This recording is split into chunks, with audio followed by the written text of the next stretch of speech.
de la clase, ¿ya? Bueno, eh,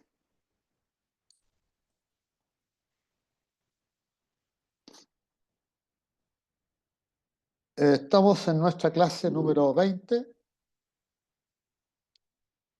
Ya llevamos 20 clases ya, como pasa ahora el tiempo. Sobre motores diésel, así es que vamos a seguir profundizando y analizando distintos aspectos relacionados con la propulsión, el motor y todo ese tipo de cosas. Ya hemos visto hartas materias, así que vamos a seguir con eso, ¿ya? El temario ya lo hemos visto, así es que lo último que vimos eran los motores de dos tiempos, ¿no es cierto? Y, los engranajes y una serie de otras cosas, y seguíamos todavía en los componentes, y ahora vamos a ver un tema que más que componentes yo diría que son mantenimientos especiales. Esto, ¿ah? ¿Por qué digo que son mantenimientos especiales? Porque nosotros, la forma de producir el alineamiento de una línea de eje, de una línea de propulsión, es Profesor, tener alineado el motor, los ejes intermediarios y el eje de cola. ¿Sí? hola, ¿Quién habla? buenas tardes, disculpe, Oscar Humada por aquí. Óscar Ahumada, lo nombré dos veces. Sí, profe, que estoy, pero hoy día tuve que dejar con el niño aquí al doctor, al Ya, pediatra. bueno, vale, anotado. Ya, profe, Entonces, gracias. ok. Bueno, como les decía, entonces, para que el motor principal funcione bien y la propulsión del barco funcione bien, tiene que estar todo el sistema, todo el motor, el eje intermediario o los ejes intermediarios, porque todo va a depender de cuán larga sea la línea de eje. Hay líneas de eje que son cortitas y otras que llegan a tener 30 o 40 metros de largo, digamos, y a veces más, dependiendo del tipo de barco y dónde esté ubicada la sala de máquinas también. Entonces, bueno, los buques mercantes, los tipos graneleros, los tipos petroleros, esos generalmente, y los buques de carga general, que son estos chiquitos, generalmente la sala de máquinas está a popa, bien a popa, así que las líneas de eje son bastante cortas. ¿Dónde se complica un poco esto? Son en estos buques portacontenedores que tienen ¿cómo se llama? La sala de máquinas bien corrida hacia adelante, digamos, ¿ya? Entonces ahí los ejes intermediarios son largos, tienen varios ejes unidos uno con otro, digamos, para poder llegar de la hélice a la sala de máquinas, ¿ya? Y en los buques navales también las salas de máquinas generalmente están al centro, así que también los ejes son larguísimos, ¿ya? Bueno, entonces, alinear el motor. ¿Cómo se alinea el motor? Bueno, nosotros ya en la clase anterior habíamos visto que a través de la deflexión del cigüeñal, nosotros podíamos determinar, digamos, cuán alineado o cuán desalineado estaba un cigüeñal, y esa información es la que queda al final reflejada en la posición del volante del motor principal, ¿ya? Y ese volante tiene que estar, ¿no es cierto?, con su cara, la cara del volante tiene que estar paralela, digamos, al eje, a la línea de eje que va del cigüeñal hasta la hélice, digamos, ¿ya?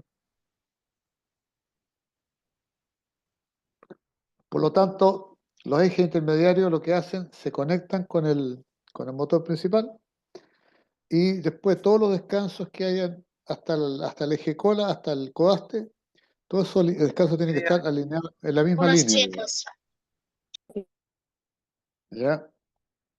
Y después el eje cola también tiene que estar alineado, y todo eso en una sola línea. Entonces, eso que se ve en palabras se ve muy, ¿cómo se llama? Muy fácil, no es tan fácil, digamos. Bueno, aquí vamos a ver algunas cosas de lo que pasa. Por ejemplo, en esta foto que nosotros vemos ahí tenemos el arreglo de un motor principal, tenemos una caja reductora, tenemos, ¿cómo se llama? Y esta es una línea de eje relativamente corta, súper corta esta en realidad. Porque aquí tenemos el volante del motor principal, aquí tenemos una caja reductora, ¿ya? Y esta caja reductora a su vez está alineada con un generador de cola para sacarle más rendimiento a esto. Y tenemos un eje cortito, que aquí por lo menos no aparece un descanso intermediario, sino que el motor se conecta directamente con el tubo codaste, digamos, del eje. Digamos, o sea, la alineación aquí es sumamente simple. A lo más aquí habrá entre esta línea y esta otra línea acá, aquí habrá un eje intermediario que está metido dentro de lo que es la caja reductora, o sea, prácticamente no hay mucho que alinear ahí. Bueno, esta es una línea de eje relativamente sencilla y la idea es poder, ¿cómo se llama?, tener una línea de eje que vaya de esta aquí, que sigue esta línea lila que yo estoy mostrando aquí. Esa línea lila es la que se tiene que tratar de mantener de la mejor manera posible y dentro de las tolerancias permisibles por el sistema, porque tener una línea de eje que quede 0,00000 es imposible.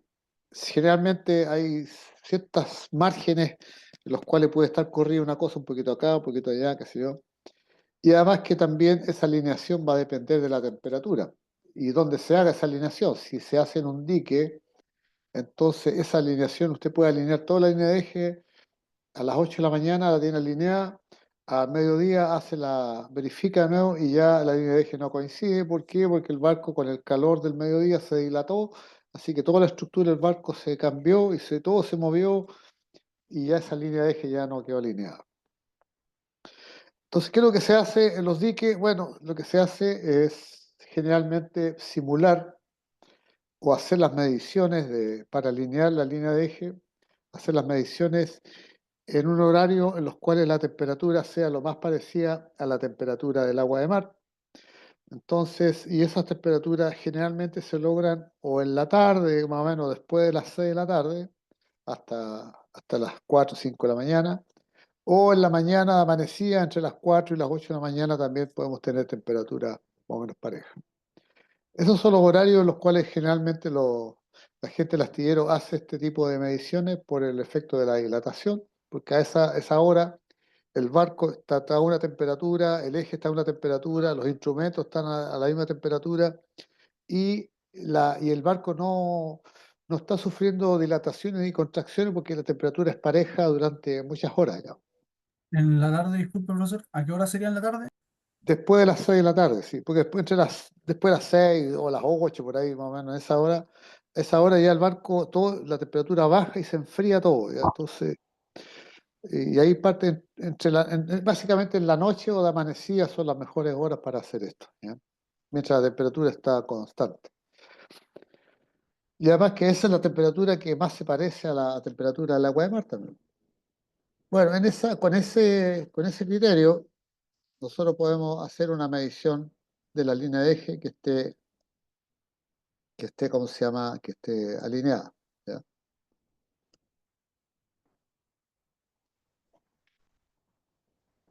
¿Cómo está Franco de la O? Veo que llegó Placé también, ¿ah?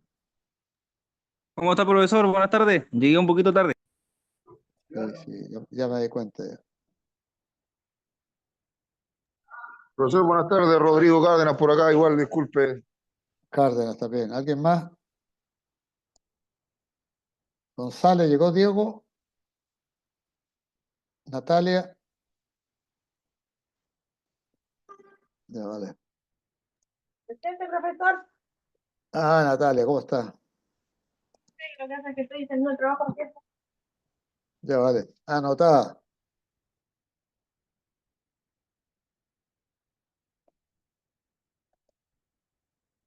Bueno, entonces aquí tenemos, por ejemplo, un ejemplo de lo que son las líneas de eje. Esta línea de eje es una línea de eje bastante larga, como pueden ver, donde aquí podemos distinguir fácilmente, por ejemplo, aquí tenemos un arbotante, acá tenemos otro arbotante, eh, y después aquí tenemos, en esta parte de aquí debemos tener aquí el casco, digamos, esto sería lo que es el tubo coaste, y después tenemos aquí la parte intermedia, ya dentro del barco, digamos, y acá tenemos la conexión al motor, y seguramente esto debe tener descansos intermediarios por aquí. Bueno, esto es una línea bastante larga, y alinear una línea de esta es complejo. Es complejo porque el barco se está moviendo, la estructura se está moviendo, digamos, con las temperaturas, las personas que caminan. Entonces, cada vez que se hace una alineación, se siquiera la línea de eje, hay que echar a todo el mundo a bordo para que nadie camine. ¿Ya? Y con eso, digamos, no tenemos problema de la gente que está caminando.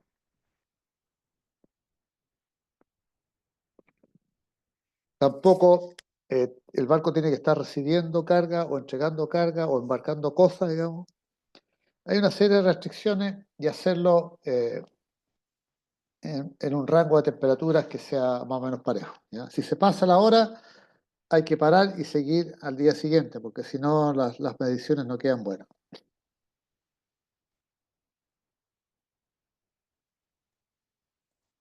Entonces, hay varios métodos también, que incluso los alineamientos se pueden hacer entre un motor y una bomba, por ejemplo, una motobomba que se alinea también se puede alinear, pero para ese tipo de alineaciones se usan estos métodos que estamos viendo acá, donde usted puede colocar una regla, ¿ya? Y se puede ver que los dos flanches de acoplamiento están al mismo nivel. Se pueden usar relojes comparadores donde los ejes se pueden girar, y si los relojes comparadores se mantienen en cero, significa que no tienen juego, y si tienen juego, que ese juego esté dentro de un rango permisible, digamos, ¿ya? Hay otros que colocan aquí dos aparatos en los dos ejes, ¿no es cierto? Y aquí hay como unos rayos láser, se ve si están o no están alineados a la misma hora, a la misma altura. Son distintos métodos. Lo que más dificulta la vida a los que hacen alineamiento es esto, ¿ya? De que los flanches de acoplamiento, un flanche esté más bajo que el otro, por ejemplo. O que los flanches estén desalineados en forma angular. Este es un tema también terrible. Pero como Murphy siempre está presente, normalmente usted se va a encontrar con las dos cosas, que los flanches están a distintas alturas y además están desalineados angularmente. Eso es lo usual, digamos. Así que, y poder llevar eso a que queden los dos planches paralelos y listos para conectarse es un trabajo que es sumamente complicado, y ya hay que estar subiendo las cosas, corriendo, subiendo colocándole, ¿cómo se llama?, line a los descansos intermediarios, etcétera, etcétera. Hay toda una labor ahí interesante que hace la gente del astillero para poder lograr, ¿cómo se llama?, alinear este tipo de cosas, ¿ya? Esto también se da con las motobombas. Usted de repente tiene que colocar un motor eléctrico con una bomba centrífuga y las tiene que acoplar. Hasta ahí tiene que empezar a jugar para poder lograr que estos machones queden, digamos, perfectamente, ¿cómo se llama?, alineados. Y con eso usted se ahorra vibraciones y un montón de problemas. Si no lo hace así y los amarra así a la mala, digamos, normalmente va a tener problemas de vibraciones, y lo más probable es que un rodamiento se rompa a corto plazo, digamos, por estar trabajando con sobrecarga. Bueno, así que hay que preocuparse de que estos alineamientos se hagan bien, y hay que tener relojes comparadores, line, hay una serie de cosas para ir acomodando los flanches hasta que queden en buenas condiciones. Esta es una línea de eje de un barco más convencional, porque aquí nosotros podemos distinguir perfectamente ¿cómo se llama?, el motor principal. Aquí ya lo tenemos, ahí tenemos el main engine, motor principal. Aquí tenemos el flanche de acoplamiento del motor principal con el descanso de empuje. Ahí tenemos el descanso de empuje, un tramo corto. De aquí el descanso de empuje. Acá tenemos un eje intermediario que se le conoce como un intermediate shaft, y aquí tenemos un descanso, ¿ya? Después acá tenemos otro eje intermediario que es más largo, ¿ya? Y aquí tenemos un descanso y aquí tenemos otro descanso, ¿ya? Y después acá tenemos nosotros el tubo codaste con la salida del tail shaft, que es el eje de cola, que sale hacia afuera y se conecta con la hélice. Entonces, en este tipo de situaciones, cuando se alinean este tipo de cosas, lo más importante es ¿cómo se llama? Marcar el punto central, ¿ya? Este punto que está aquí, este punto que está aquí, ahí es el punto de referencia. Y después acá, en esta otra parte del sistema, se coloca el observador. Y entre ese punto, entre este punto que está aquí, que está en el tubo codaste, y el punto que está acá, que está justo en el flanche del motor, aquí se traza una línea, y esta línea es la que, esta línea es la que, y sobre esta línea es donde se produce el alineamiento de todas las cosas. Entonces, normalmente el tubo codaste, para este tipo de cosas, el tubo codaste aquí tiene una, ¿cómo se llama? En esta parte aquí se coloca un disco de referencia, el otro disco de referencia se coloca aquí, después se coloca un disco de referencia aquí, otro disco de referencia acá, otro disco de referencia aquí, otro disco de referencia acá, otro disco de referencia aquí, otro disco de referencia acá, otro disco de referencia aquí y otro disco de referencia acá. Y ahí tenemos la parte central, digamos, que es la que nos interesa. Entonces, cuando se hace el alineamiento, estos discos que tienen un orificio en medio son los que tienen que estar todos alineados, ¿ya? A la temperatura y en el día y la hora que corresponde. Y el alineamiento de estas líneas de eje se puede hacer, tal como explicaba anteriormente, se puede hacer utilizando una cuerda de piano, se puede hacer mediante un sistema óptico, se puede hacer con un sistema láser, o se puede hacer también un alineamiento racional. Eso lo voy a explicar ahora.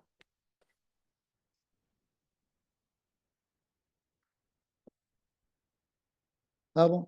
Entonces se colocan unas lunetas, y esas lunetas tienen una forma más o menos de este porte, yo se la voy a graficar, la luneta tiene esa forma, ¿ya? Entonces la luneta está marcada con una línea ahí, está marcada con una línea acá, ahí está marcada la luneta, ¿no es cierto? Y en la parte central, estas lunetas tienen un pequeño orificio ahí, tienen un pequeño orificio que es por donde tiene que pasar el rayo láser y la visión óptica, ¿ya? Y estas lunetas se fabrican de un material transparente. Transparente, ¿por qué transparente? Porque si es óptico, el sistema óptico permite, digamos, ir ajustando el zoom del lente, digamos, y como es transparente, va pasando por todos los puntos hasta llegar al final, que es la referencia del eje, ¿ya? Y en base a esta cosa, entonces el lente, ¿cómo se llama? El lente que es un poco más grande. Entonces, imaginemos que este es el lente del visor, y este lente además está graduado, también tiene un montón de graduaciones en distintas partes, con los cuales se puede ver, digamos, cuánto está corrido un sistema a un lado o al otro, digamos, ¿ya? Entonces así más o menos se vería con un lente óptico. Y este alineamiento, ahora estos alineamientos tampoco se hacen a cada rato, o sea, lo más importante es cuando se hace en la fabricación, cuando se fabrica el motor, se fabrica el buque, digamos, el astillero, se hace este alineamiento y se toman sus buenos días en dejarlo pero impecable, ¿ya? Pero a veces, cuando hay que realinear, por ejemplo, cuando los descansos del tubo codaste se gastaron. Entonces el tubo codaste, el eje empezó a caer, cayó el eje cayó ya en la tolerancia máxima admisible, entonces y empezaron a aumentar las vibraciones. Entonces en ese caso hay que sacar el tail shaft, hay que sacar la hélice, sacar el tubo codaste y cambiar los metales del tubo codaste, ¿ya? Y para sacar el tubo codaste, ¿qué es lo que hay que hacer? Para sacar el tubo codaste, ¿qué es lo que hay que hacer? Bueno, hay que sacar este eje intermediario que está aquí. Este intermediario hay que sacarlo. ¿Para qué? Para que el tail shaft pueda entrar adentro de la sala de máquina y por aquí sacamos el tail shaft. Por aquí sacamos el tail shaft hacia arriba. Y si no alcanza, hay que sacar este otro intermediario también.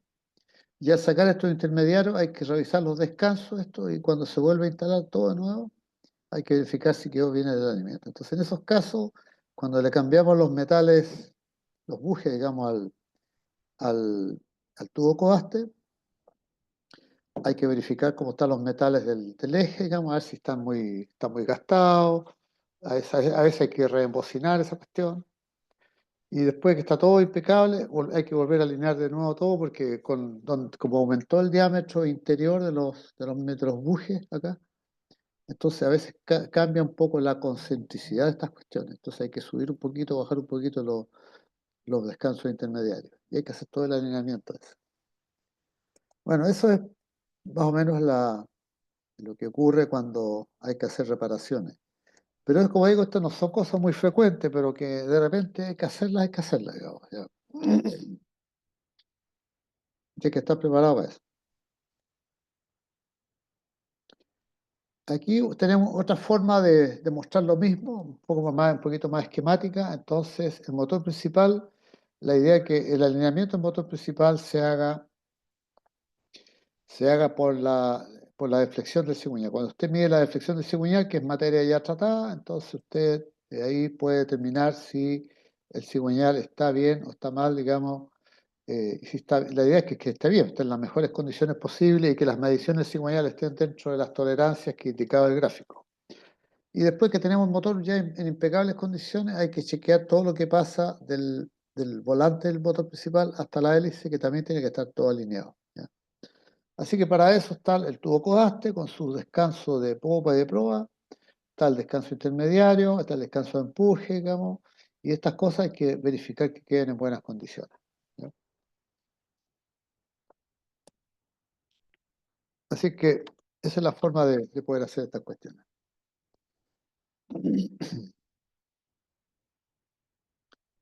Aquí, por ejemplo, aquí tenemos ya un remedio de lo que podría ser. Aquí tenemos aquí tenemos el volante y aquí tenemos un eje donde el motor principal tiene una inclinación. Aquí está, por supuesto, totalmente exagerado, pero este eje rojo representa una inclinación del eje del motor principal. Aquí tenemos un descanso intermediario que está más bajo, digamos, que la línea de referencia. Acá tenemos tenemos un tubo codaste que tiene otra deformación, digamos, ¿ya? Y aquí está el aparato óptico que alinea todo este sistema. Entonces, ¿qué es lo que nos está diciendo el aparato óptico? Que este descanso intermediario está muy bajo, el descanso intermediario, hay que subirlo, ¿ya? Entonces, esto es lo que se logra con ese tipo de cosas y con eso se sube. Además, cuando está desalineado también, la temperatura de los gases, de los descansos intermediarios también empieza a aumentar porque está rozando más en un lado que en otro, entonces la temperatura empieza a subir, digamos, rápidamente. A muy pocas revoluciones empieza a subir la temperatura y eso significa que algo no está bien, digamos. Pues son todos esos índices que uno encuentra cuando hace un alineamiento o cuando hay un problema con la línea de eje. Entonces, alinear el motor, los ejes intermediarios y el eje de cola es un arte, digamos, que hay que hacerlo de vez en cuando en la vida de marino. Acá tenemos, por ejemplo, un alineamiento con una cuerda de piano. Aquí sale bracket welded to boot, y aquí dice piano wire. Ahí sale piano wire, que por eso dice, esto es un alineamiento con cuerda de piano, porque aquí en esta parte de aquí del sistema, ahí dice piano wire, ¿ya? Entonces aquí tenemos un alineamiento con piano. Entonces, aquí se coloca una pieza. Esta pieza va soldada, hecha firma el casco, soldada puede ser incluso. Y en este sector, esta cajita cuadrada que está aquí, es la que tiene el mecanismo de sujeción, es el que tiene la referencia, ¿ya? Y sobre esa referencia se monta la cuerda de piano y esa cuerda de piano se tira hacia proa hasta hasta un punto de referencia que esté exactamente alineado con el volante del motor principal, ¿ya? Y aquí en estos sistemas ahí tiene una especie de acolladores donde esa cuerda se va tensando y la idea es que la cuerda quede totalmente recta y evitar la catenaria porque la cuerda como tiene un peso, entonces la cuerda tiende a tener una catenaria que algunos vulgarmente la llaman la guatita, pero en realidad el nombre técnico es catenaria, ¿ya? Entonces esa catenaria es la que hay que tratar de llevarla a cero ¿cómo sea, la medición sea correcta.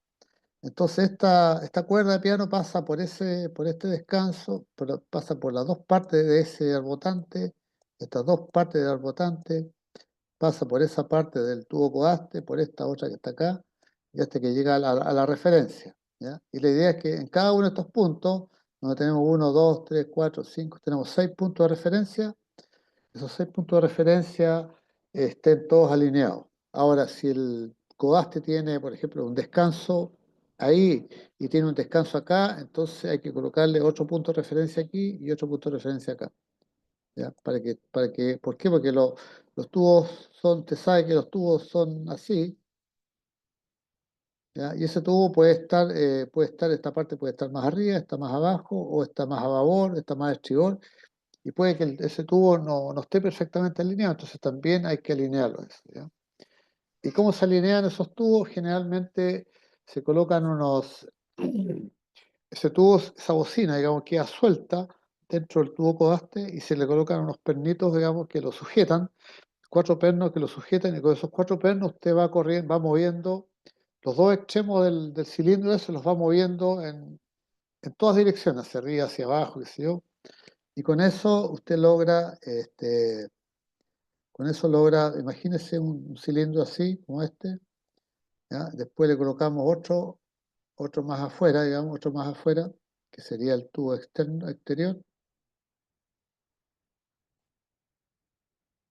Ah, se me chispoteó este, ¿ya? Entonces le coloca otro tubo por fuera.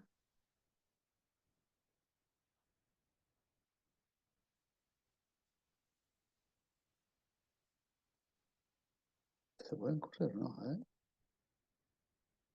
Ah, no se pueden correr esto.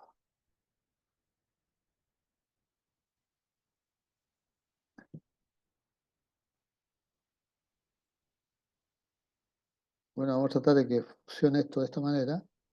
Entonces adentro está la bocina y afuera está el tubo que está fijo al barco y estas cosas se le colocan unos pernos aquí, perno acá, otro perno arriba, otro perno acá, 4 pernitos.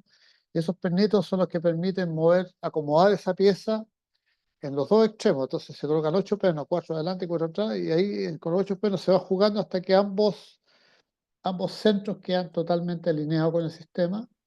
Y después este espacio que está hueco se rellena con una resina epóxica. Se le echa resina epóxica y que es la que la firma y le da dureza a ese descanso y con eso queda fijo, digamos. Esa es la forma de alinear, ¿ya? Una de las formas de alinear, hay otras más, pero esta es bastante más común. Y aquí a la derecha están las lunetas que yo les decía que tienen X e Y, que son las referencias, digamos, ¿ya? Y aquí dice que las mediciones tienen que estar dentro de un rango de 0,5 milímetros, ¿ya? O sea, se acepta un desvío de la línea de piano más o menos 0,5 milímetros hacia arriba o hacia el costado, digamos, ¿ya? Así que esa es la forma de ir alineando y esas lunetas se colocan en todas partes. Se colocan, digamos, aquí en cada botante se colocan 2, acá se colocan 2 más y aquí 2 más, cosa que todo el sistema se verifica que quede perfectamente alineado. Entonces, esa es la forma de poder alinear el famoso, la línea de eje utilizando la metodología de la cuerda. Ahora, la cuerda, a pesar de que usted la puede tensar mucho, dejarla muy tirante, a la larga, digamos, si la cuerda es demasiado larga, si usted coloca una cuerda de 40 metros, por ejemplo, por mucho que la tense, la cuerda igual va a tener una catenaria. Así que este sistema solamente se puede usar en líneas de eje que no sean muy largas, ¿ya? es donde el efecto de la catenaria, digamos, sea despreciable, en otras palabras. Ahora, la gracia de este sistema es que es un método barato, no, usted lo único que tiene es la cuerda, tiene que tener una cuerda de piano nomás, que es una cuerda de acero inoxidable de alta resistencia. ¿Por qué? Porque estas las tienen que tensar, las tensan con bastante potencia y le colocan unos tremendos acolladores para tensar esa cuestión. Y en base a eso, una vez que ya está totalmente tensa, recién usted puede hacer las mediciones. Bueno, entonces, esto sería el tema de la cuerda de piano. Acá tenemos el sistema, este es un sistema de alineamiento óptico, es lo mismo que yo les decía, pero aquí usted coloca el visor, aquí coloca su ojito, digamos, a mirar por acá, y este lente óptico tiene una serie de regulaciones, ¿ya? Porque también este lente hay que acomodarlo para que quede justo en la posición de referencia, ¿ya? Y después la señal óptica de este sistema tiene que pasar por este punto, tiene que pasar por ese punto aquí, ¿no es cierto? Aquí tiene que pasar justo por el medio este, ¿ya? Y también tiene que pasar por el medio este aquí, ahí está.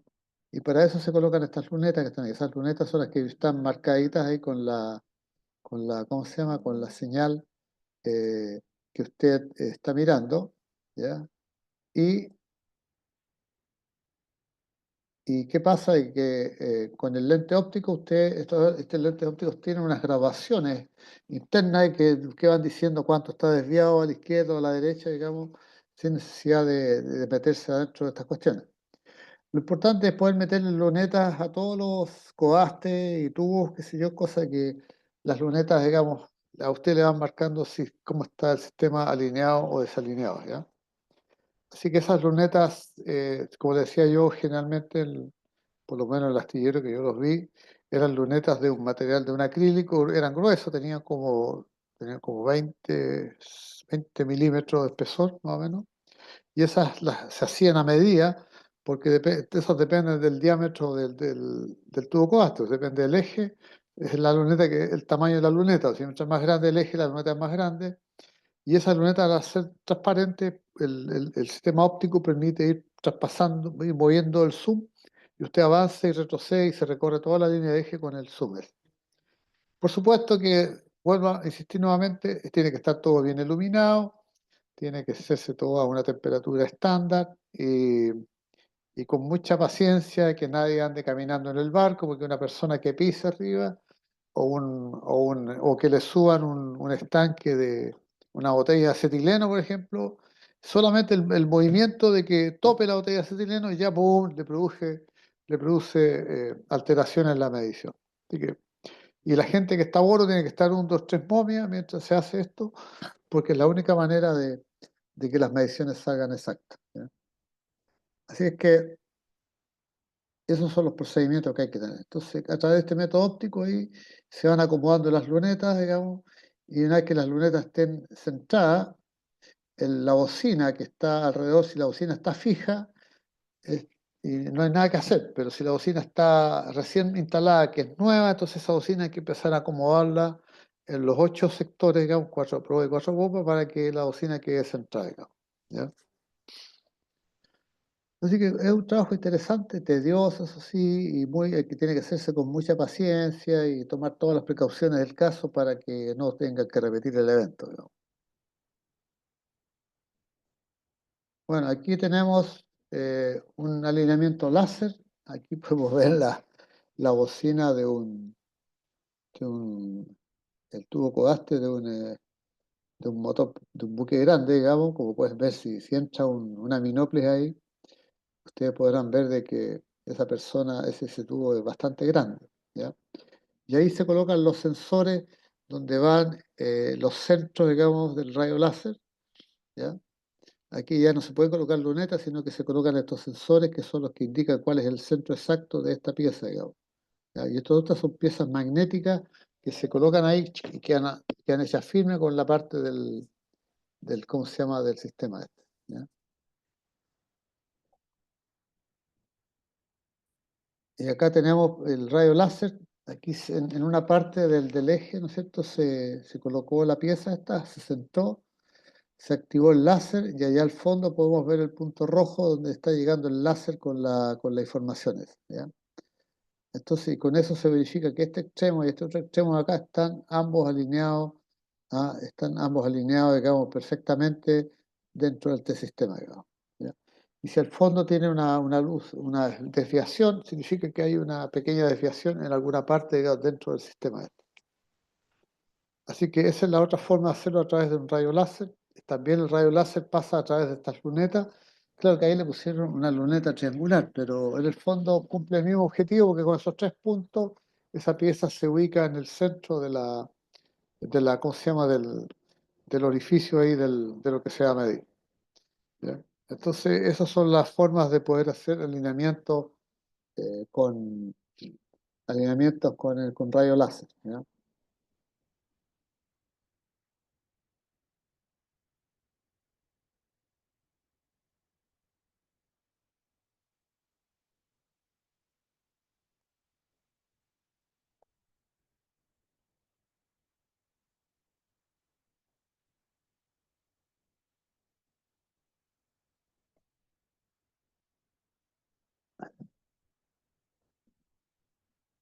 Aquí sale en este video, ¿se ve bien el video? Sí, ¿no?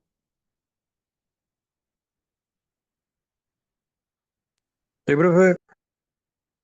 Ya, en este video se muestra más o menos cómo se hace el alineamiento. Es una animación en realidad, eh, que es bien cortito, así que no se demora un poco, pero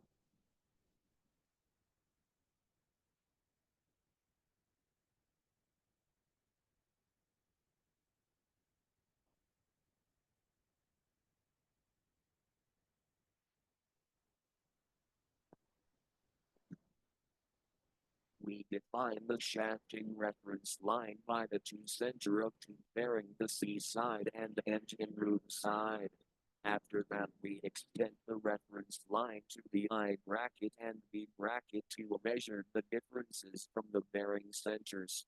We copy the reference line to the offset 1 at the corridor space to avoid the bulkhead barriers. The image of the reference line on the gearbox output flange defines the relative position of the gearbox as well.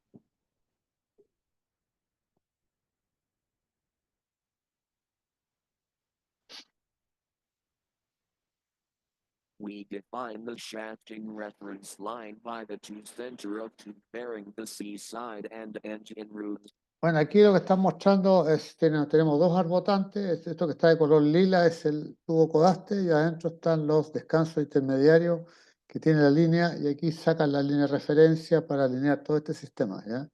Eso es lo que está diciendo, no es otra cosa que eso. Side. After that, we extend the reference line to the I bracket and B bracket to measure the differences from the bearing centers. We copy the reference line to the offset 1 at the corridor space to avoid the bulkhead barriers. The image of the reference line on the gearbox output flange defines the relative position of the gearbox as well.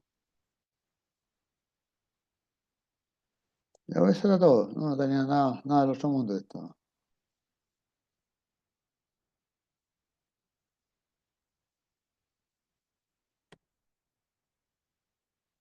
Acá también tenemos otra forma de medir, también con láser ahí tenemos la bancada de un motor, donde se están alineando, esta es la referencia, donde se manda la señal y ahí se coloca el trípode para ver si el rayo láser que llega ahí está perfectamente alineado o no, ¿ya? Y aquí nosotros, si trazamos una línea aquí, perfectamente podemos ver el punto central de esta pieza, que la llevamos acá al punto central de esta, y ahí nos diría que eso está alineado de esa manera, digamos, ¿ya? Bueno, eso se hace con los rayos láser, que son muy precisos, digamos, y cómodos de manejar, y todo lo que uno mide ahí queda perfectamente alineado y hay que estar pendiente de los detalles nomás, para que todo salga bien, ¿ya? Pero todos estos son sistemas bastante confiables y seguros, digamos.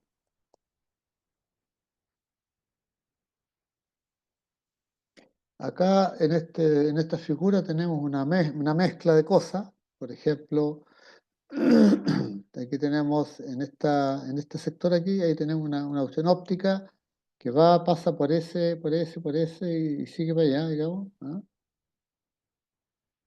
Entonces, y ahí se ven las lunetas que tiene el coaste, el arbotante. El arbotante tiene una luneta ahí, y allá al fondo hay otra luneta, y todo esto está alineado con este sistema óptico, ¿ya?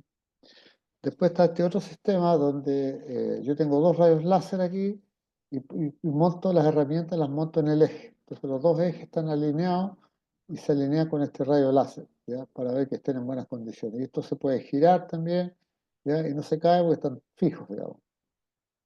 Y después acá tenemos, aquí tenemos otra cosa, también con rayo láser, aquí tengo un rayo láser, digamos, en este sector ahí, que unen dos ejes, digamos, parecido a este que está acá, digamos, ¿ya? Entonces aquí hay uno, hay dos, hay tres sistemas montados en este dibujo, digamos.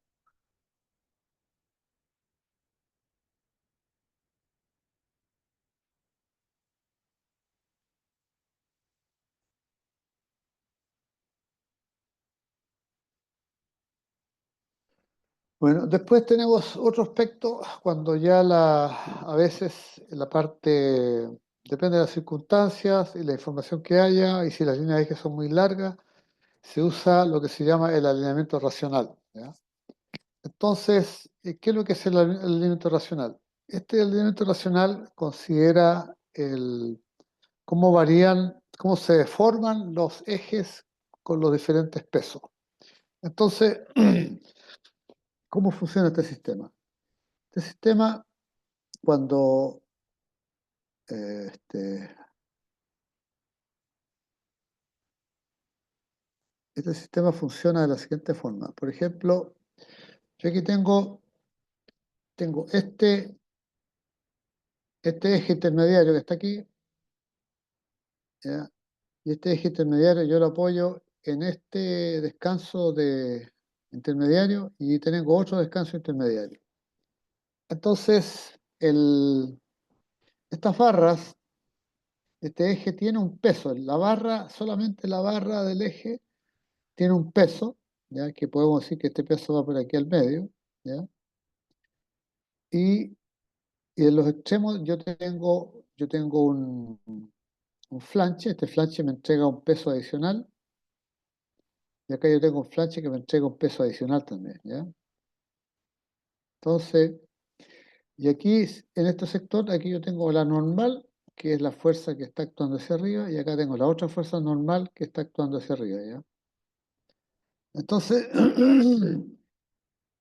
si yo tengo un eje de cierto tamaño, cierto largo, ¿no es cierto?, y ciertos pesos, al ponerlos sobre estos dos puntos de apoyo, este eje solamente por el peso propio se va a tender a deformar, ¿ya? Entonces, ¿qué es lo importante de este sistema? Lo importante de este sistema es que haciendo un análisis racional, cuando digo racional es que usted sabe, por ejemplo, el diámetro del eje, sabe el diámetro del flanche, sabe cuál es el material del eje, por lo tanto, si sabe el material del eje, sabe cuál es la densidad del eje. Entonces, y además, como sabe las dimensiones, usted puede calcular el volumen del eje, el volumen de los flanches, y ese volumen lo multiplica por la densidad, y con eso usted va a tener un peso.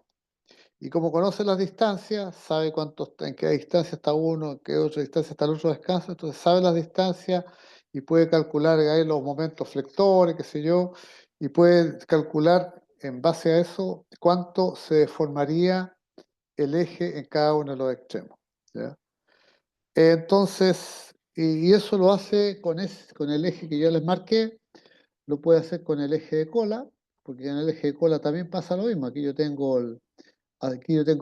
el tubo coastro yo tengo mi normal, y acá tengo el peso de la hélice, que también lo conozco, entonces el peso de la hélice hacia abajo, y aquí tengo el peso del flange, ¿ya? Y aquí se aparece, digamos, este eje, el, tengo el flanche, digamos, del extremo del eje cola, y ese flanche se enfrenta con este otro, y aquí nosotros podemos determinar el SAC o que sería la caída que tiene este eje y además podemos determinar el gap, que sería el ancho que tiene este eje acá. ¿Ya? Entonces, usando el racionamiento, el alineamiento racional, si el SAC y el gap están dentro de rangos más o menos conocidos, si yo subo el eje, si yo le aplico una fuerza hacia arriba con un tecle, y acá también le aplico una fuerza hacia arriba con un tecle, ¿ya? O puede ser con una gata hidráulica, aquí abajo también, yo lo he visto con gatas hidráulicas también. Entonces con la gata hidráulica yo levanto ambos flanches, los levanto, ya con el peso los levanto, ¿no es cierto? Y al levantarlos, si las dimensiones del SAC y el gap están dentro de las tolerancias que se calculan, por la forma, el largo, el eje, todo eso, o sea, levantarlo y aplicarle, y esta fuerza que se aplica aquí en la parte inferior, esta fuerza que yo aplico aquí, ¿ya? Esta es la fuerza 1 y esta es la fuerza 2, no son iguales. No son iguales, ¿por qué? Porque la deformación de cada uno de estos ejes es diferente. Y la fuerza que yo tengo hacia abajo es diferente a la fuerza que tengo acá. Y esa fuerza va a depender de esta distancia, va a depender del espesor, del diámetro del eje aquí, ¿ya? Va a depender del tamaño del flanche, capaz que este flanche sea más fuerte que este otro, qué sé yo. Entonces, estas fuerzas son un poco diferentes para poder levantarlo y ponerlo en posición, ¿ya? Y una vez que se ha hecho todo el cálculo analítico para determinar cuál es el SAC y el gap de los dos flanches que se van a unir, y si en la realidad esas medidas están dentro de tolerancia, podemos decir que esos ejes, yo levanto los dos flanches con la fuerza que le aplico y los puedo unir, ¿ya? Y vamos a tener un sistema alineado perfectamente. Y lo mismo me va a pasar acá en el otro extremo cuando yo levante el flanche, digamos, y lo una con el volante del motor, también vamos a tener ahí una unión, digamos, que va a estar, va a ser la adecuada. Entonces, y todas estas cosas le llaman racional porque todo esto se calcula el peso del eje, el diámetro del eje, si tiene buje que le aumentan el peso en un sector, también se coloca eso ahí. Y toda esa cuestión, al final se hace todo un análisis para determinar si cuando estos ejes están todos sueltos, todos los ejes tienden a caerse hacia abajo por el peso de los flanches. Entonces esa caída que bajan tiene que estar dentro de ciertas tolerancias para que se considere que está bien para acoplar, ¿eh? Entonces este es un método analítico que es muy bueno, especialmente cuando los ejes son muy largos, especialmente. Cuando son demasiado largos, a veces los métodos de alineación convencional que yo les mostré a veces no sirven mucho y hay que usar este tipo de alineamiento racional.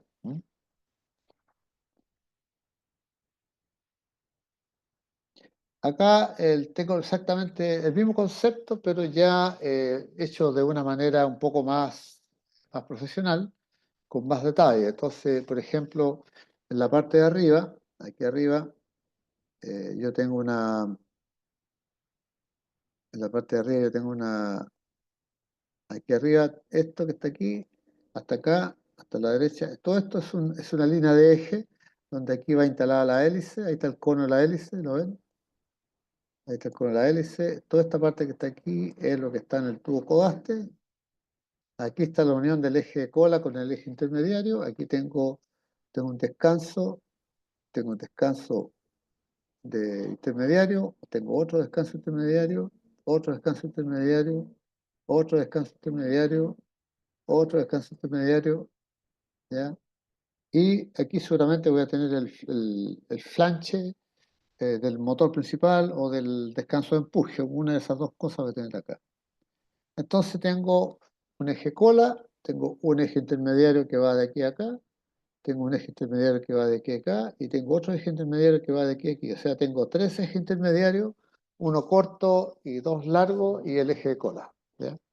Entonces, estos mismos los separamos en tramos, ¿ya? Separamos este eje acá, ¿ya? Y hacemos lo que yo les decía. Pues. Aquí tengo yo, por ejemplo, en este punto, como el eje, el tubo coaste está apoyado casi en todo el largo del tubo, ¿ya?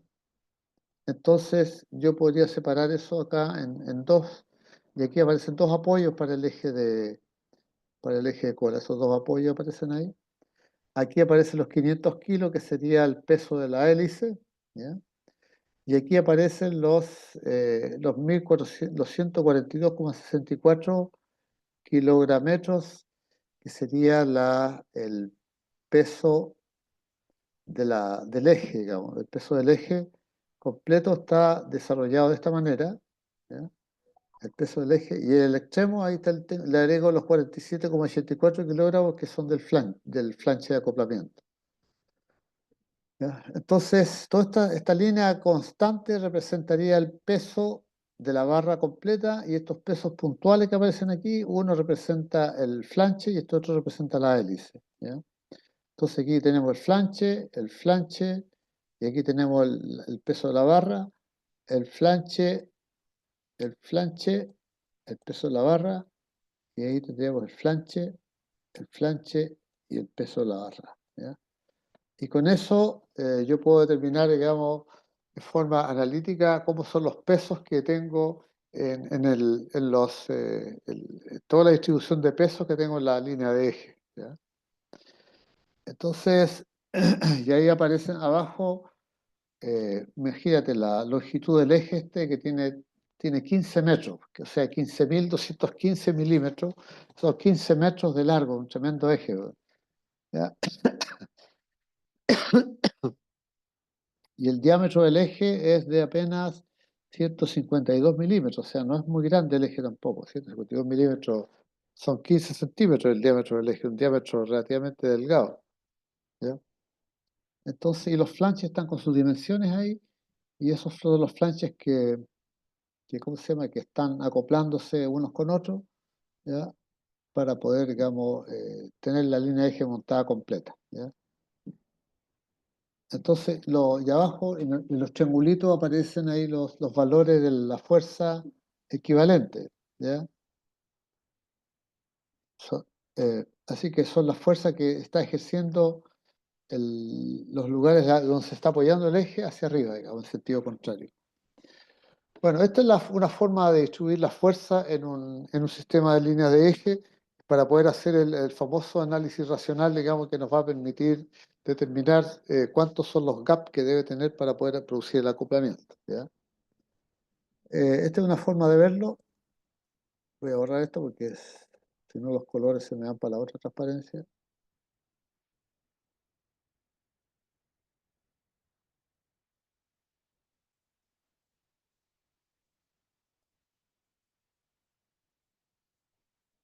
¿Ya?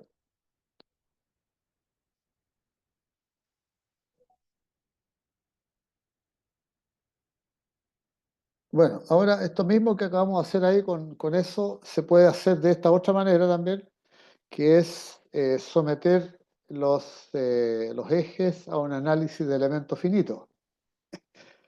El mismo eje, ¿no es cierto? Ahí tenemos el eje cola, el eje intermediario 1, el 2 y el eje que va hacia el motor. Son los mismos ejes anteriores, pero que están pintados a colores.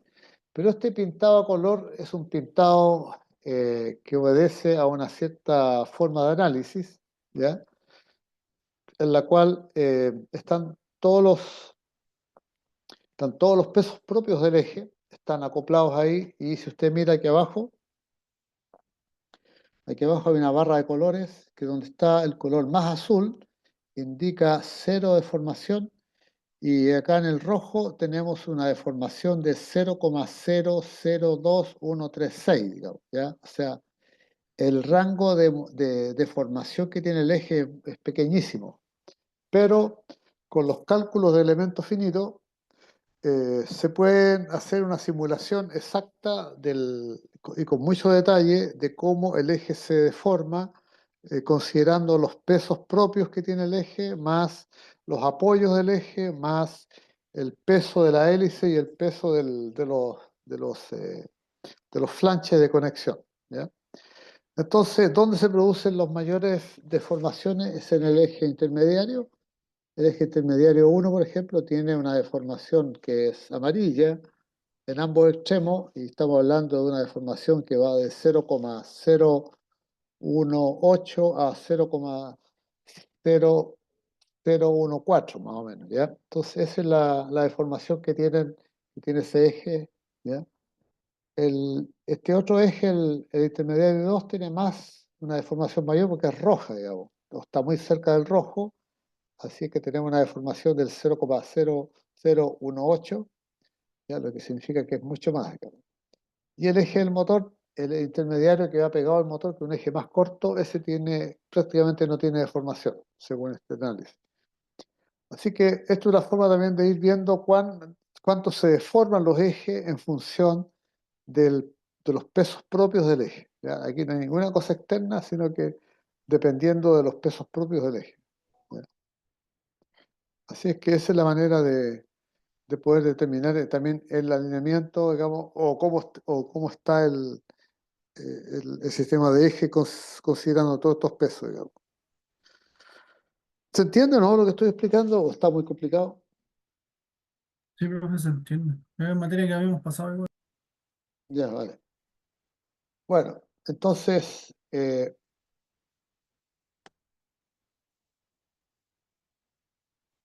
bueno, lo otro que interesa también dentro del sistema de los ejes son los sellos. Aquí tenemos un sello simplex. Este sello simplex es un sello que a nosotros nos permite, ¿qué es lo que nos permite el sello simplex? El sello simplex tiene dos partes. Si nos vamos a la transparencia anterior, por ejemplo, esta parte que está aquí dice, donde dice AFSIL, ese AFSIL, voy a volver atrás yo, el AFSIL se refiere a esta parte aquí. Ah,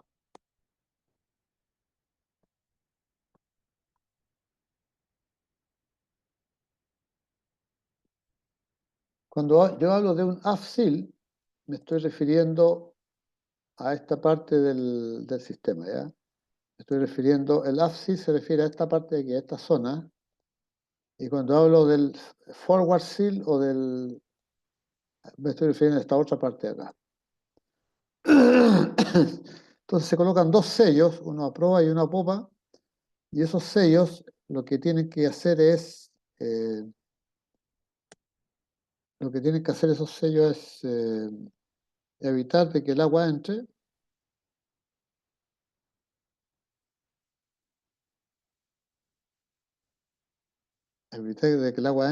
y evitar de que el aceite se vaya, obviamente. Entonces, ¿cómo funcionan estos sellos?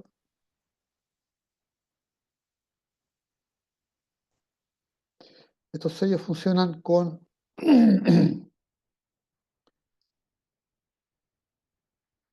estos sellos funcionan con unos labios. Aquí están unos labios. Estos son los labios de un material sintético que son derivados del caucho. Entonces estos labios que están aquí son los que abrazan todo el ruedo, digamos, del eje de cola, ¿ya?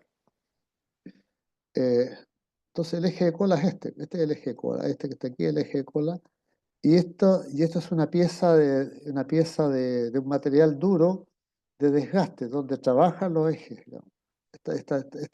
Donde trabajan, perdón, estos sellos de goma. Estos sellos de goma están en contacto con esta pieza, que esta es una pieza de desgaste. Cuando esta pieza se gasta mucho o se producen unos canales profundos aquí, entonces la sacan esta pieza y le colocan otra nueva, ¿ya? Entonces el sello se produce entre la gomita este labio y esta pieza de desgaste, ¿ya?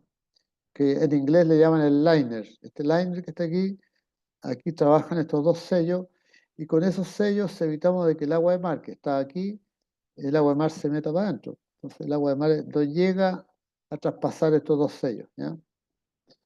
Por otra parte, aquí internamente el, el tubo codaste el eje está trabajando sobre los descansos, sobre los metales ¿cómo se llama?, de desgaste que tienen los codastes. Entonces el eje se está moviendo, y aquí toda esta parte de acá adentro está llena de aceite, ¿ya? Y este aceite, por supuesto que estos labios lo que evitan es que el aceite salga hacia afuera, ¿ya? Y así es que con eso entonces tenemos esta zona inundada de aceite. esta otra está inundada de agua y esta parte se mantiene seca, ¿ve? Al medio. Se mantiene seca, digamos. Con eso evitamos de que el agua de mar entre a la sala de máquina por acá y también evitamos que el aceite salga por este sello hacia afuera, o porque no queremos tener nosotros aceite contaminando el mar. Así que la forma de evitar eso es a través de los sellos de aceite, ¿ya? Y en la parte interior solamente tenemos nuestra cámara llena de aceite y lo que tenemos que evitar es que el aceite se vaya a la sala de máquina, porque aquí estamos hablando de la sala de máquina. Entonces, para evitar que la sala de máquina se llene de aceite, le colocan estos sellos acá. Con eso el aceite no pasa, digamos. Ahora, ¿qué otra cosa notable hay aquí dentro de este sistema? Es que en algunos barcos, aquí en esta zona, por esta zona le meten aire, ¿ya? Aire a presión y se mantiene un colchón de aire en este sector. Entonces, si hay agua por acá, el aire lo echa para afuera, y si el aceite se viene para acá, el aire que está a presión lo mete para adentro. Esa es la forma de también evitar que se produzca este sistema, y eso lo tienen implementado especialmente los barcos que van a navegar a los Estados Unidos. Tienen que tener implementado ese sistema de sellado para evitar que a toda costa de que contaminen las aguas con hidrocarburos, ¿ya? Y otra cosa curiosa que también tienen estos barcos, todos los barcos en general, es que en esta zona, aquí, en esta zona se coloca un pocket gauge, que no es otra cosa que un aparato, es un aparato que permite, ¿no es cierto?, medir la caída del eje. Entonces, este perno aquí, en esta zona de aquí, hay un tornillito, un orificio. Entonces, este aparato que es el pocket gauge, se atornilla a este sistema, se saca, aquí hay una tuerca, se saca la tuerca y se coloca el pocket gauge, se aprieta y después se hace la medición y se ve y si se registra esta caída. Esa distancia que mide el aparato se registra y hay una caja donde se guarda esa herramienta, donde están registradas todas las mediciones que se han hecho anteriormente, y con eso uno puede ir comparando cómo están las mediciones antiguas con las nuevas, con lo cual se puede deducir si el liner está muy gastado o no está muy gastado, y si hay o el eje se gastó mucho, digamos, entonces la caída del eje es muy grande, entonces también hay que tener presente ese aspecto, digamos, ¿ya? Para eso son este famoso pocket gauge.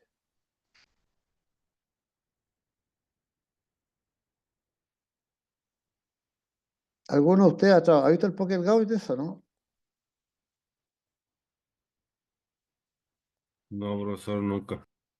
Nunca, ya. Bueno, yo se los menciono para que ustedes sepan de que existe ese aparatito, porque ese pocket gauge se usa una vez cada 2 años y medio. ¿Y por qué una vez cada 2 años y medio? Porque la medición de la caída del eje se hace mediante buzos. Cuando el barco está a flote, se hace con buzos, entonces los buzos van, abren el taponcito, meten el instrumento, hacen la medición y con eso determinan cuánto está caído el eje y se compara con la medición anterior de la última revisión. Y después cuando el barco entra a dique, nuevamente se hace la misma medición, pero ahora en dique, digamos, ¿ya? Entonces ese pocket gauge se usa 2 veces, una vez o 2 veces cada 5 años, o una vez cada 2 años y medio más o menos. Entonces cada vez que se hace un in-water survey o se hace una inspección de casco, hay que hacer la medición esa, ¿ya? Y esa medición es fundamental para ver si es necesario o no que el barco entre a dique a cambiar el liner, porque si el liner se gastó y el pocket gauge es mucha la distancia que hay, significa que hay que entrarle a picar, como dicen los maestros, y hay que meter el barco a dique y pedir y después sacar el eje y cambiar la bocina y todas esas cosas, ¿no? Entonces, por eso que es importante tener esas mediciones, tomarlas de forma rigurosa cada 2 años y medio, para ir teniendo una referencia de cuánto se va deformando o cuánto se va gastando el tubo codaste, digamos, ¿ya? Porque cambiar el liner del tubo codaste o cambiar el descanso del tubo codaste es muy costoso. Para empezar hay que meter el barco a dique, lo cual son un montón de miles de dólares, ¿ya? Creo que una entrada a dique así sencilla, solamente entrar a dique ya le cuesta al armador $500.000, es para entrar, ¿no? sin hacer nada. Entonces, al final, después de cada dique pueden ser hasta millones de dólares que se gastan en distintos tipos de cosas. Y hacer esta reparación del tubo codaste, porque se gastó el descanso, es complicado. Hay que sacar la hélice, hay que sacar el tail shaft, sacarlo hacia adentro, hay que remover los descansos intermediarios, ¿ya? Y después de eso hay que sacar la bocina, cambiar la bocina, volver a colocar la bocina, alinear toda la cuestión, volver a meter los ejes. Es una faena bastante compleja, digamos, ¿no?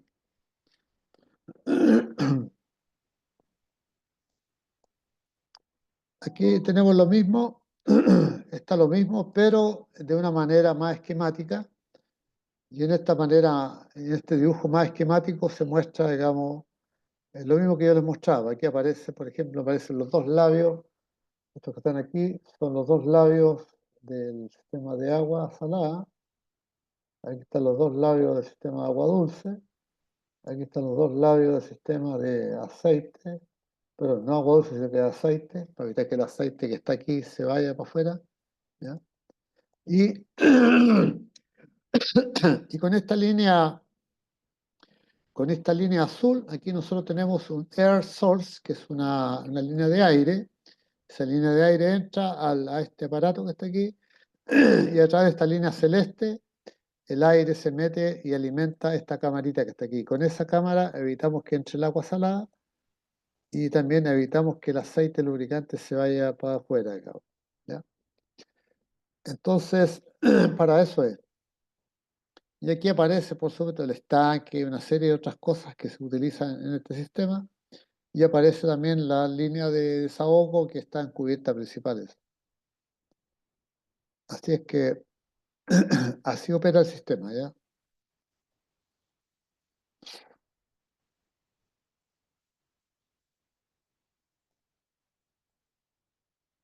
Bueno, aquí tenemos entonces nosotros un final, digamos, un final feliz, donde aparece nuestro motor principal con su eje, digamos, que son los que están siendo propulsados para poder mover el barco, digamos, a su lugar de origen, ¿ya?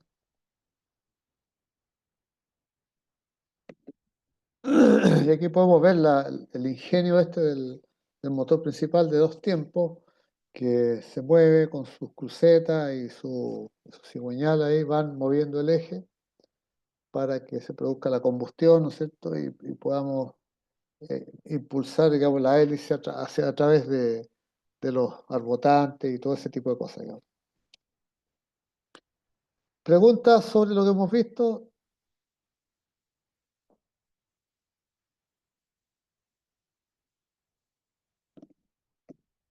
No, profe, todo bien, gracias.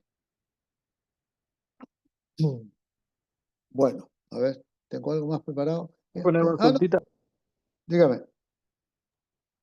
¿Qué tan común es esa maniobra de cambiar todo el tema? Yo me imagino que igual duran harto los equipos y Sí, se no, pueden hacer si correcciones, creo yo.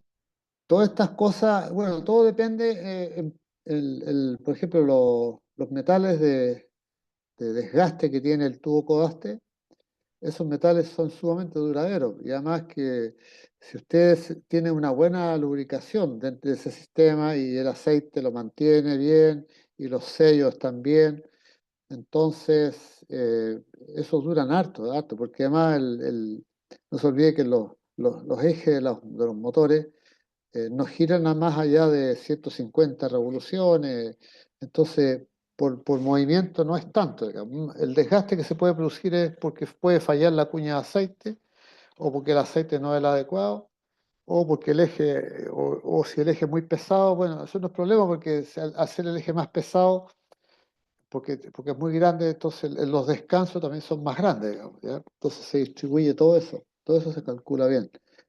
La única problema que puede haber es que el aceite esté sucio, que no tenga una buena lubricación, y a veces pasa que de repente los sellos estos de goma que yo les mostré se pasan y nadie se da cuenta y el aceite se empieza a gastar, a ir, y cuando eso pasa puede llegar el momento en que el estanque se seque, pero bueno, generalmente todos esos estanques de aceite tienen alarmas, digamos, ¿ya? Pero a veces cuando Murphy está presente, Murphy desconecta la alarma y de repente se va el estanque de aceite, o a veces si hay una falla, una rotura importante, esos estanques de aceite se van rápido, ¿ya? Y el descanso y el buque puede quedar sin aceite y eso hace que el buque pueda funcionar o el eje pueda ¿cómo se llama?, tener una mala lubricación y eso produzca un desgaste prematuro, por ejemplo, ¿ya? Eh, o que el motor esté trabajando con sobrecarga mucho tiempo, también puede producir algún desgaste prematuro. Por eso que las mediciones que se hacen de la caída del eje son mediciones importantes y llevar el registro como corresponde es una tarea muy interesante. Ahora, normalmente en los barcos hay una cajita, lamentablemente no traje una foto de eso, pero hay una caja larga de madera, ¿ya? Donde ahí se guarda el instrumento, el poker gauge, se guarda ahí y ahí dentro de esa caja a su vez hay un lugar donde uno va anotando las mediciones de la caída del eje, ¿ya?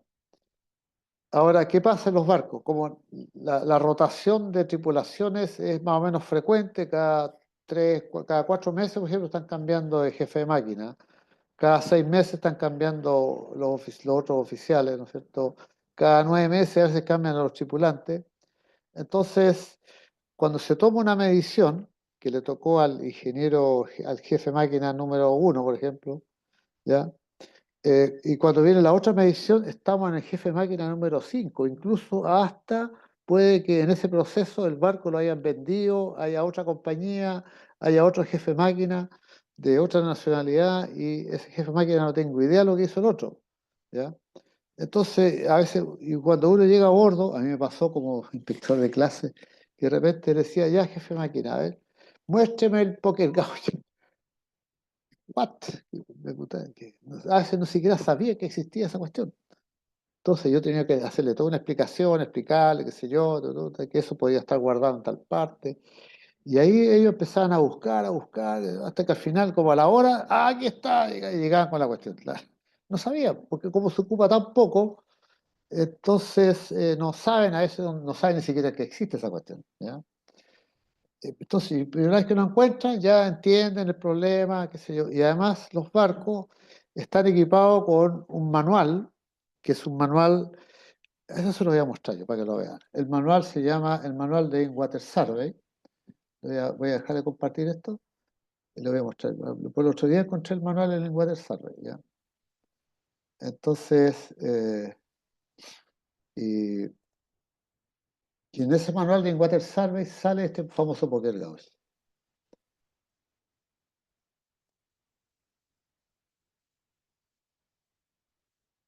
A ver, aquí está el Water Manual. Este es el Water Manual, ¿ya? Entonces, este Water Manual, no sé si lo puedo mostrar completo o no. Está dividido por partes. Déjame buscar aquí la pieza que lo cobija.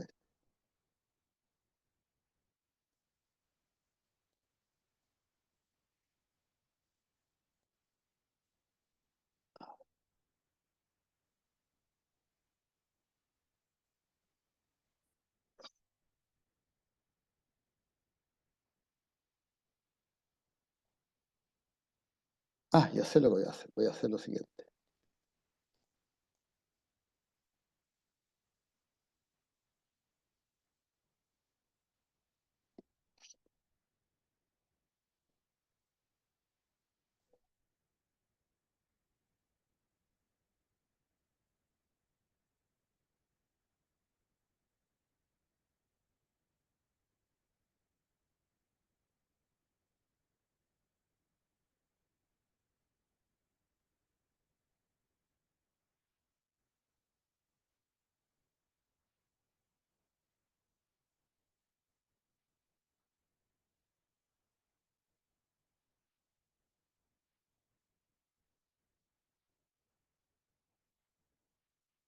¿Ven ahí el manual o no?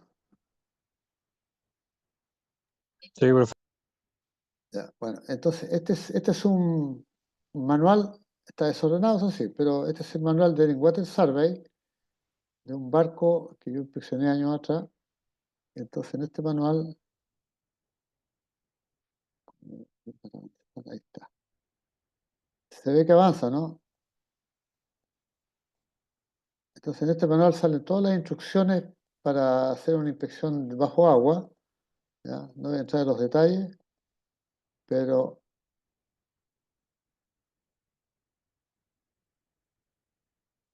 ahí muestra la disposición de los estanques del barco, las bodegas, todo eso, la popa, todo eso, las marcas que tienen que tener los barcos bajo el agua, todas estas cosas. Profesor, Dígame. una consulta. ¿De qué depende si el agua entra o el aceite sale? ¿De qué depende eso? Eh, bueno, lo que pasa es que estos labios que están ahí, que son igual que unos sellos, estos labios están apretados, digamos, están con un resorte que los mantiene aprisionados y ese labio, al estar en contacto con el liner, mantiene un sello. Entonces, solamente por la presión que tiene el labio sobre el sello, ya el agua no debería entrar, ¿ya? Pero como eso, ¿cómo se llama? A veces se van desgastando en el liner, con tanto usar el sello se va produciendo un desgaste del bronce, del liner. Entonces, el aprete después con los años, con el tiempo ya no es tan ajustado y ahí puede entrar un poco de agua, ¿ya? Pero para eso está el otro sello interior. Entonces, si el primero falla, el segundo aguanta ese sistema también. ¿Por qué? Porque al pasar el agua a la segunda cámara se produce una caída de presión, por lo tanto la presión en el segundo sello es mucho menor, digamos, ¿ya? Entonces, y si eso, y también va a depender de cuán cargado esté el barco. Si está full carga, voy a tener una columna de agua de entre 10 a 15 metros de columna de agua, por lo tanto la presión que voy a tener en el sello es más alta que si el barco está en lastre. Al estar en lastre tengo un calado de 4 metros y al estar full carga estoy calando 10, 12 metros. Entonces, esa columna de agua también es la que influye un poco, ¿ya? Entonces, con eso, si la columna de agua es mucha, entonces puede que a veces la presión de agua sobre este sello ¿cómo se llama? Haga que, y si el sello está un poco gastado, entonces puede que entre agua por el aumento de presión. Pero si entra agua, va a entrar al primer sello y con suerte va a entrar al segundo, digamos, ¿ya? Eh, después hay una cámara intermedia y después viene el sello de aceite. La presión del aceite que está actuando sobre los labios en la parte interior también mantiene, digamos, el aceite ahí pero los labios también con la presión que tiene el resorte sobre este anillo, mantiene los labios aprisionados contra el liner y el aceite no sale, ¿ya? Y además, entre los dos sellos de agua y los dos sellos de aceite, además le meten aire a presión. Entonces hay una cantidad de aire a presión que también evita de que entre agua y que el aceite se salga, digamos. Entonces eso está regulado con las presiones que corresponde, dependiendo del calado, digamos, se va regulando eso. No sé si me explico, digamos. No, sí se entiende, profesor. Entonces, en este manual, aquí aparecen todas las cosas que tiene el barco bajo agua, ¿ya? Estas son las piezas para tapar, ¿cómo se llama? Las salidas y entradas de agua. Ahí están puestos, ¿ves? Los sellos. ¿No?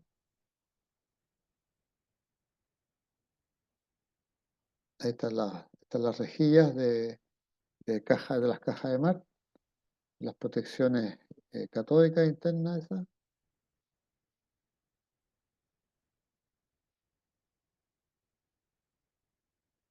Ahí está el bow thruster.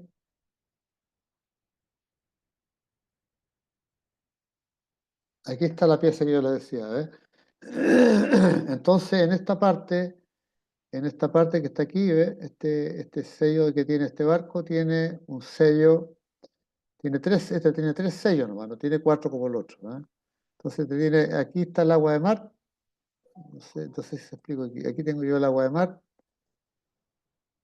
Esta es la parte donde está el agua de mar aquí. Entonces el agua de mar actúa sobre este sistema y entra por aquí, por desde aquí y presiona el sello. Pero como el sello tiene un resorte, esta cosita redonda que está aquí es un resorte que aprisiona todo el anillo, a todo en todo el ruedo del anillo está aprisionado por este resorte. ¿Ya? Y acá hay otro resorte más, que sería otro sello de agua de mar, y acá tengo un solo sello de aceite nomás. ¿Ya? Entonces, en esta zona, aquí donde está esta pieza, este es el famoso pocket gauge que se mete en este sistema y el pocket gauge entra y se mide sobre el liner. Entonces, y esa distancia queda registrada en el pocket gauge para los efectos de la medición. ¿Ya? Para eso esta pieza que está aquí. Y aquí sale clarita cómo está marcada esa pieza. Digamos. Entonces, O sea, la primera esa- parte que mostró es como un retén que está al revés. Es la parte del primer sello que dice usted que está hacia el agua de mar. claro, estos son sellos que evitan que el agua entre. Estos dos sellos evitan que el agua de mar se meta para adentro, digamos. Ahora, esta parte de aquí no importa que tenga agua de mar, porque aquí yo estoy usando el pocket gauge y ese, al abrirlo, entra agua, po. Entonces, no importa que tenga agua, pues, ese tema. Entonces, esta agua que está aquí se aguanta en estos dos sellos, el agua de mar no pasa más allá de esto. Aquí hay una cámara vacía y aquí está el aceite que evita que este sello evita que el aceite salga hacia afuera, digamos. ¿Ya? Entonces ahí dice, aquí arriba dice el detalle A, y ese detalle A que nos muestra esta figura que está aquí. Ahí están los dos sellos Serval, ¿ya? Y si ustedes se dan cuenta, aquí el sello tiene un achurado hacia un lado, después tengo un achurado hacia el otro lado, o achurado hacia atrás. Entonces este sello tiene uno, tiene dos, tiene tres piezas de bronce, tres piezas de bronce, digamos, y que esas piezas de bronce están divididas en segmentos superiores e inferiores. Entonces, si estos sellos de gomas fallan, entonces este barco, sin necesidad de hacer una gran operación, se sacan estos anillos metálicos y se reemplazan los sellos de goma, ya y se pegan, digamos, hay unas máquinas que los cortan justo en la medida y los pegan con una especie de Loctite o algo así, y le colocan el anillo, pum, y lo dejan apretado ahí, ¿ya? Y después le vuelven a colocar las tapas metálicas. Entonces, esas reparaciones se pueden hacer a flote, ¿ya? Cuando, cuando se hacen bien, se pueden hacer a flote y con eso evitamos la entrada a dique del barco, digamos. ¿Mm?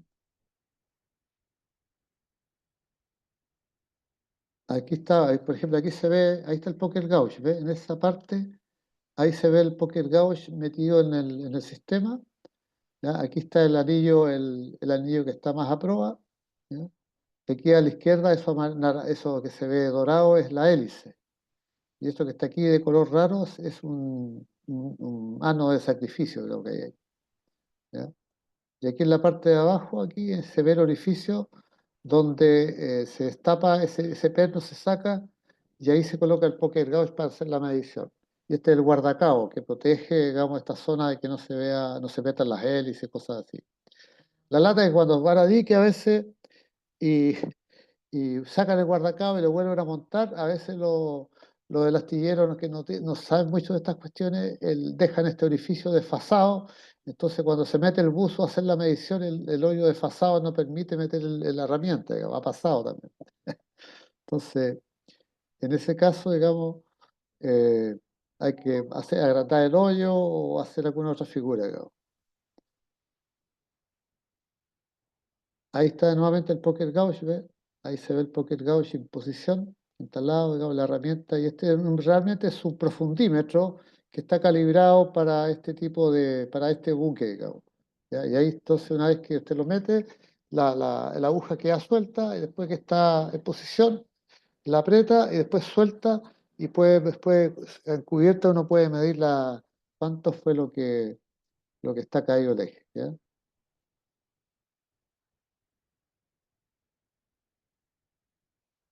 Bueno, eso sería respecto a este buque, digamos. Entonces, estos manuales en Water son sumamente prácticos porque muestran le muestran a la, le muestran a la, ¿cómo se llama? Eh, le muestran a los inspectores y a la tripulación todo lo que tiene que tener el barco, digamos, para ese tipo de cosas, digamos. Bueno, estamos en la hora, así que voy a dar por terminar la clase y yo no sé si hay alguien más que haya llegado atrasado, ¿no? ¿Llegó González, Diego?